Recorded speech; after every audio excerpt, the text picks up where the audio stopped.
नमस्कार प्यारे साथियों, अश्विनी जीएस क्लासेस में आपका स्वागत है। मैं अश्विनी द्विवेदी आज आप लोगों के समक्ष इंडियन पॉलिटी में ही, भारतीय संविधान में ही एक महत्वपूर्ण कंटेंट लेकर के आया हूँ जो पॉलिटिकल से भी संबंधित है, जो राजनीतिक शास्त्र से भी संबंधित है, शासन व्यवस्था से संबंधित है। इसे कई बार क्वेश्चन एग्जाम में आ भी चुके हैं। मैं पिछले सेशन में पार्लियामेंट्री फॉर्म ऑफ गवर्नमेंट के बारे में डिस्कस किया था आपसे, और आज मैं उसी के एक और पार्ट जो है कि प्रेसिडेंशियल फॉर्म ऑफ गवर्नमेंट, संसदीय अध्यक्षीय शासन व्यवस्था, प्रेसिडेंशियल फॉर्म ऑफ गवर्नमेंट, अध्यक्षीय शासन व्यवस्था के बारे में चर्चा करने वाले हैं। देखिए, जिस तरीके से आपने संसदीय शासन व्यवस्था को देखा, पार्लियामेंट्री सिस्टम को देखा, अब यहाँ पे आप देखने वाले हैं प्रेसिडेंशियल सिस्टम को। तो प्रेसिडेंशियल सिस्टम में मैं आपको बता दूं कि यहाँ पर जो राज प्रमुख होते हैं, प्रेसिडेंशियल सिस्टम एक ऐसी गवर्नमेंट होती है, एक ऐसी डेमोक्रेटिक और रिपब्लिकन गवर्नमेंट होती है। मैं यहाँ पर दो वर्ड यूज कर रहा हूँ, रिपब्लिकन भी और डेमोक्रेटिक भी। मतलब डेमोक्रेटिक इसलिए क्योंकि जनता के द्वारा चुने गए प्रतिनिधि ही शासन को संचालित करते हैं। यहाँ पर जनता के द्वारा चुने गए रिप्रेजेंटेटिव प्रतिनिधि ही शासन को संचालित करते हैं। इसलिए लोकतंत्र और रिपब्लिक इसलिए कह रहा हूं मैं प्रेसिडेंशियल फॉर्म ऑफ गवर्नमेंट को कि यहाँ पर जो सबसे हाईएस्ट पोस्ट पर बैठने वाले व्यक्ति होता है, उस पद का नाम होता है राष्ट्रपति। तो अध्यक्षीय शासन व्यवस्था में सबसे सर्वोच्च पद पर बैठने वाले जो व्यक्ति हैं वे राष्ट्रपति ही होते हैं। कौन होते हैं? राष्ट्रपति होते हैं। तो उनका भी जनता के द्वारा चुनाव होता है, वे चुन करके जाते हैं। जिस देश में सर्वोच्च पद पर बैठने वाले व्यक्ति का यदि चुनाव होता है, भले ही वह इलेक्शन, भले ही वह चुनाव डायरेक्ट हो या इनडायरेक्ट हो, बस इलेक्शन हो, इलेक्टेड हो, तो वैसी सरकार को, वैसी शासन व्यवस्था के स्वरूप को हम लोग गणतंत्र कहते हैं। जैसे भारत भी एक गणतंत्र है, क्योंकि भारत में सर्वोच्च पद राष्ट्रपति का है और यहाँ पर भी राष्ट्रपति का चुनाव होता है, लेकिन इनडायरेक्ट रूप से होता है। लेकिन अगर हम अमेरिका की बात करें तो अमेरिका में जो है क्या होता है कि अमेरिका में जो सर्वोच्च पद है वहाँ के राष्ट्रपति का, उनका चुनाव प्रत्यक्ष रूप से होता है, डायरेक्ट इलेक्टेड होते हैं बाय पीपल्स, बाय पब्लिक। तो भारत भी गणतंत्र और रिपब्लिक है और अमेरिका भी गणतंत्र और गणराज्य है, या डेमोक्रेटिक या और रिपब्लिक है।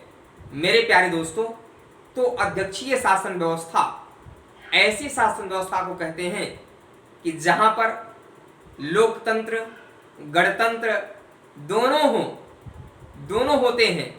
और इसके साथ साथ कोई जरूरी नहीं कि दोनों, मतलब कि लोकतंत्र है तो गणतंत्र ही हो।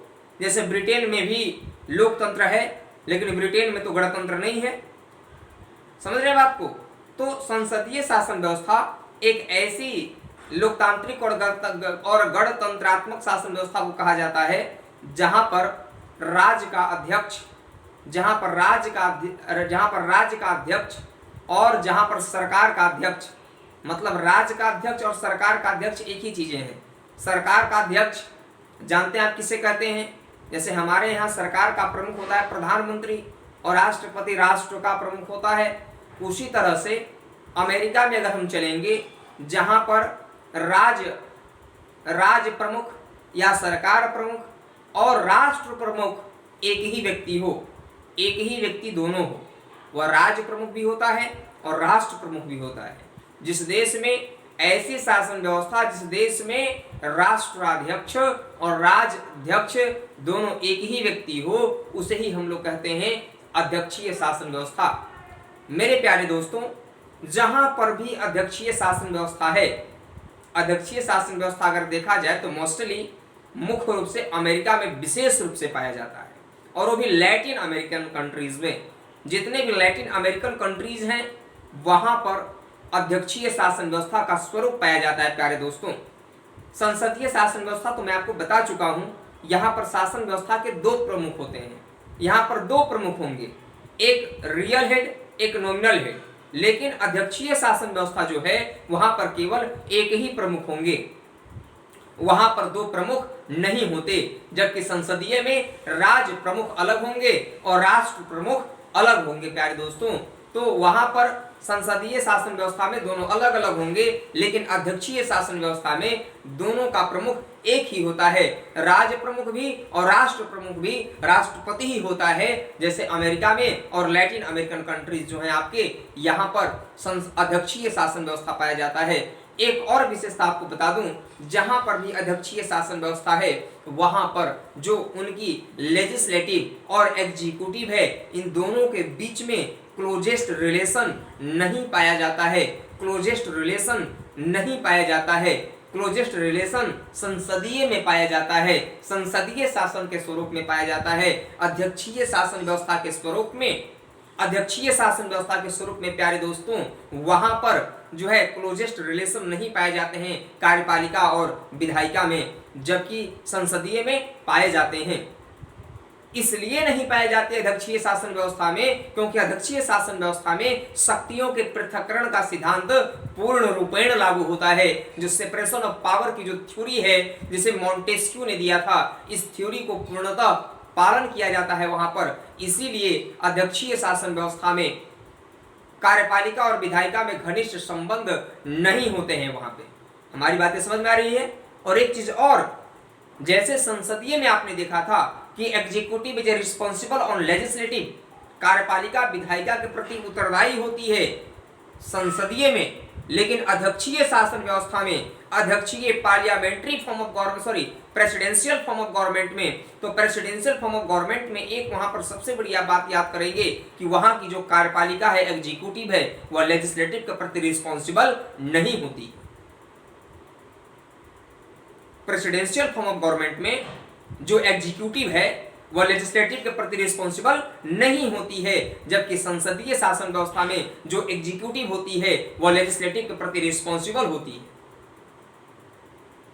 ये भी अध्यक्षीय शासन व्यवस्था में आप देखें। और कुछ महत्वपूर्ण पॉइंट अगर हम लोग इसमें देखें अध्यक्षीय शासन व्यवस्था में, तो जैसे आप देखेंगे कि यहाँ पर कुछ और चीजें पाई जाती हैं।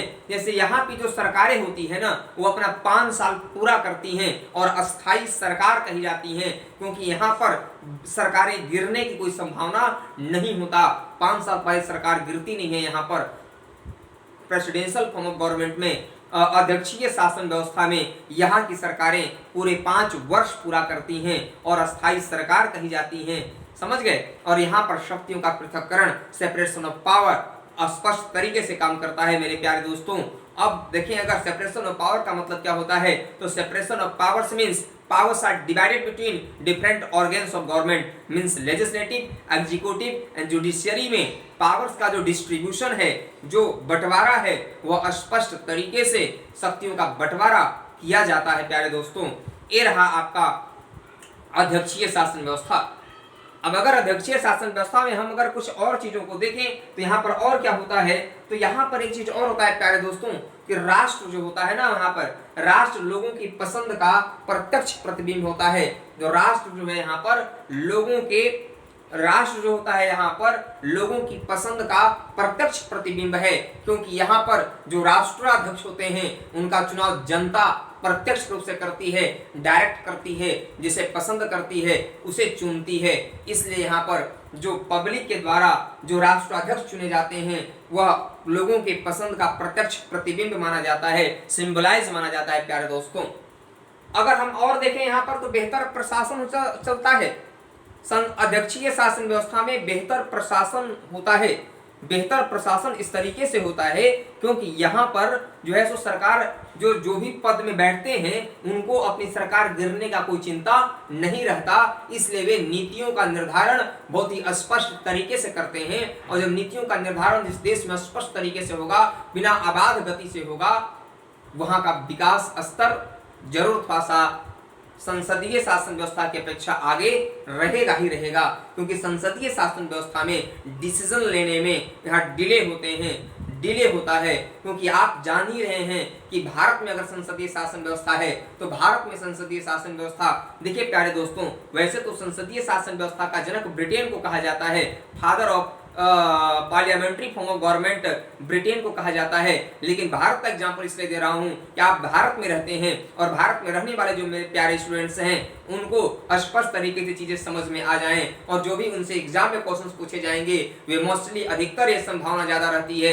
90% संभावना रहती है कि इंडियन कांस्टेंट में ही उनसे क्वेश्चंस पूछे जाएंगे, क्योंकि ऐसे अगर बाहर भी पूछा जाएगा तो भी मैं आपको बता दिया कि ब्रिटेन को संसदीय शासन व्यवस्था का जनक कहा जाता है, और भारत में जो संसदीय शासन व्यवस्था है प्यारे दोस्तों, यहाँ पे आप देख रहे हैं कि बेहतर प्रशासन, यहाँ पर नीतियों का निर्धारण में डिले होता है, क्योंकि लोकसभा में पास होगा, राज्यसभा में पास होगा, राष्ट्रपति के पास जाएगा, है ना, और राष्ट्रपति के पास जाएगा, मतलब ये एक लंबा प्रक्रिया है, वह भी लौटा सकता है।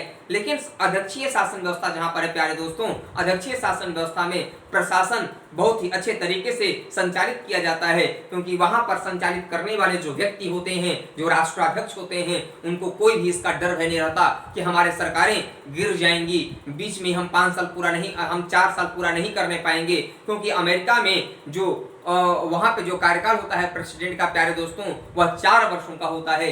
कितने वर्षों का होता है? 4 वर्षों का होता है, और एक व्यक्ति जो है वहां पर केवल 2 ही बार राष्ट्रपति का चुनाव लड़ सकता है, 2 से अधिक बार प्रेसिडेंट वहां पर बन नहीं सकता है प्यारे दोस्तों, इस बात को भी आप याद रखिएगा। अब यहाँ पर देखना है हम लोगों को कि यहाँ का जो निर्णय होता है, जो आपका अध्यक्षीय शासन व्यवस्था में जो निर्णय लेने वाले जो राष्ट्राध्यक्ष हैं वो बहुत ही फास्ट डिसीजन लेते हैं। फास्ट डिसीजन जब लेते हैं तो इससे यहाँ पर क्या होता है कि विकास की जो गति होती है वह तेज गति से आगे बढ़ती है, ये हम लोगों को देखना चाहिए। लेकिन एक अवगुण अगर देखें, अगर हम लोग अध्यक्षीय शासन व्यवस्था का, प्रेसिडेंशियल फॉर्म ऑफ गवर्नमेंट का यदि हम लोग डिमेरिट पर ध्यान दें तो यहाँ पर थोड़ा सा निरंकुशता आ जाता है प्यारे दोस्तों, निरंकुशता आ जाता है। निरंकुशता इस तरीके से, क्योंकि जो राष्ट्राध्यक्ष होते हैं या फिर जो राज्य प्रमुख होते हैं प्यारे दोस्तों, वे निरंकुश मतलब अपने तरह से, क्योंकि उनके पास ज्यादा शक्ति होती है, कोई ज्यादा प्रतिबंध उनके ऊपर नहीं होता, इसलिए वे मनमाना कर सकते हैं, इसलिए थोड़ा सा निरंकुशता वहां पर आ जाती है प्यारे दोस्तों। और यदि वे चाहें तो वहां पर एक कमी और हो जाती है, क्योंकि वहां पर विधायिका रिस्पॉन्सिबिलिटी ज्यादा नहीं रहती, उनकी रिस्पॉन्सिबिलिटी जब ज्यादा नहीं रहती तो वे काम अपना मनमाने तरीके से कभी कभी करने लगते हैं। लेकिन संसदीय शासन व्यवस्था में अगर इसे इतर देखा जाए तो यहाँ पर तो खैर जो कार्यपालिका है वह विधायिका के प्रति उत्तरदायी है। कार्यपालिका जो भी कार्य करती है उसका जवाब विधायिका, संसद में जब लोग जाते हैं, जब मंत्री लोग संसद में जाते हैं तो वहां पर बहस किया जाता है, उनसे क्वेश्चंस पूछे जाते हैं, तो एक मॉरली रूप से उनके ऊपर एक नियंत्रण लगा रहता है उनके ऊपर। तो ये चीजें खासा कुछ अवगुण लिए हुए हैं अध्यक्षीय शासन व्यवस्था में। लेकिन अध्यक्षीय शासन व्यवस्था में अस्थायी सरकारें भी होती हैं प्यारे दोस्तों। एक बहुत महत्वपूर्ण बात याद रखिएगा जो मैं आपको बता दिया कि शक्तियों का पृथक्करण का जो सिद्धांत होता है वह अमेरिका में स्पष्ट तरीके से लागू होता है। बिल्कुल सबकी शक्तियां क्या हैं? बटी हुई होती हैं। तो प्यारे दोस्तों, आज जो आप देखें वह अध्यक्षीय शासन व्यवस्था के बारे में आपने स्टडी किया।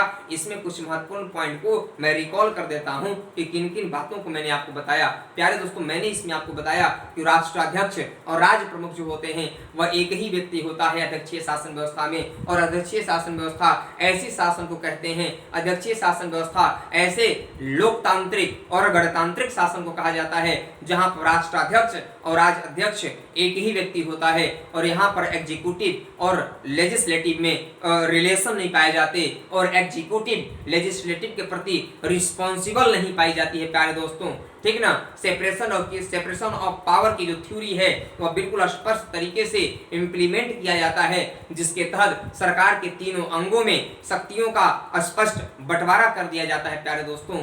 ठीक, तो एक और कंट्री का अगर नाम बताएं, ये संसदीय शासन व्यवस्था के बारे में आपने अध्यक्षीय शासन व्यवस्था के बारे में आपने देखा। संसदीय शासन व्यवस्था जो थी आपकी, इसको तो हम लोग पिछले सेशन में ही चीजों को पढ़ चुके थे, वो भी मैंने थोड़ा सा यहाँ पर कंपैरेटिव स्टडी कराने का काम किया कि अध्यक्षीय शासन व्यवस्था और संसदीय शासन व्यवस्था। जब कंपैरेटिव स्टडी जब हम चीजों को करते हैं पता समझ में हमें ज्यादा आता है, तो मैं यही तरीके से समझाने का प्रयास किया हूँ अपने प्यारे स्टूडेंट्स को। तो मैं आशा करता हूं कि आप इस चीज को समझ गए होंगे प्यारे दोस्तों।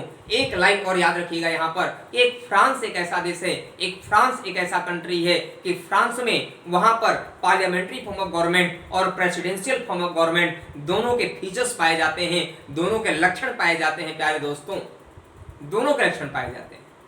तो इतनी पॉइंट आप जो है सो लिख करके जरूर याद करेंगे और जरूर अपने कॉपी में मेंशन कर लेंगे, नोट कर लेंगे। और मेरे प्यारे दोस्तों, मैं एक महत्वपूर्ण बात आपको बता दूं कि वीडियो को अंत तक जरूर देखिएगा। अगर अंत तक वीडियो को देखेंगे तो आपको वो टॉपिक से रिलेटेड जितने भी पॉइंट में कंटेंट देने का प्रयास किया हूं वो सारा कंटेंट आपको समझ में आएगा। और वीडियो को लाइक, सब्सक्राइब, शेयर करना मत भूलिएगा और कमेंट बॉक्स में कमेंट जरूर लिखिएगा, क्योंकि आपके द्वारा लिखा गया कमेंट हमें प्रोत्साहित करता है और हम जब प्रोत्साहित होते हैं तो उसी एनर्जी के दम पर हम अगला वीडियो और बेहतर बनाने की कोशिश करते हैं प्यारे दोस्तों। तो इसी तरीके से मैं आज के सेशन को समाप्त करता हूं और आप वीडियो को लाइक, सब्सक्राइब, शेयर जरूर कीजिएगा।